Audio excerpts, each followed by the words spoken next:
যারা লাউ এবং গোশত একত্রে রান্না করে খান তাদের জন্য ভালো করে শুনুন। লাউ এবং গোশত একত্রে রান্না করে খেলে কি হয় শুনে অবাক হবেন।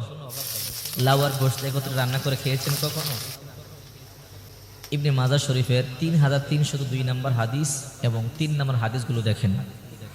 হযরতে আনাস রাদিয়াল্লাহু তাআলা আনহু বলেন, আন আনাস রাদিয়াল্লাহু তাআলা আনহু قال كان النبي صلى الله عليه وسلم يحب القراء। হযরত আনাস রাদিয়াল্লাহু তাআলা আনহু বলেন, বিশ্ব নবী মুহাম্মদুর রাসূলুল্লাহ সাল্লাল্লাহু আলাইহি ওয়াসাল্লাম লাউ বেশি পছন্দ করতেন, কদু অনেক পছন্দ করতেন নবীজি। অথচ আজকে আমরা ঠাট্টা করে হাস্য রসিকতা করে আমরা বিভিন্ন রকমের কদু শব্দ ব্যবহার করি, কিন্তু এই কদু এই লাউ বিশ্বনবী মুহাম্মদুর রাসূলুল্লাহ সাল্লাল্লাহু আলাইহি ওয়াসাল্লাম বড়ই পছন্দ করতেন। এই জন্য জান্নাতি খাবার লাউ, লাউ খাবেন বেশি বেশি। লাউ খেলে পেটের জন্য ভালো, লাউ খেলে পেটের বিভিন্ন রোগ থেকে আল্লাহ তাআলা শিফা দান করেন। এই জন্য ভয়ের কারণ নেই।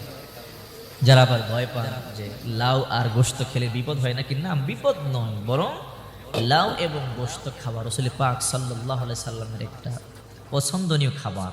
নবীজি লাউ আর গোশত একত্রে খেতেন। যারা খাননি একবার খেয়ে দেখেন যে খাবারটা নবীজি পছন্দ করেছে। আরে লাউ আর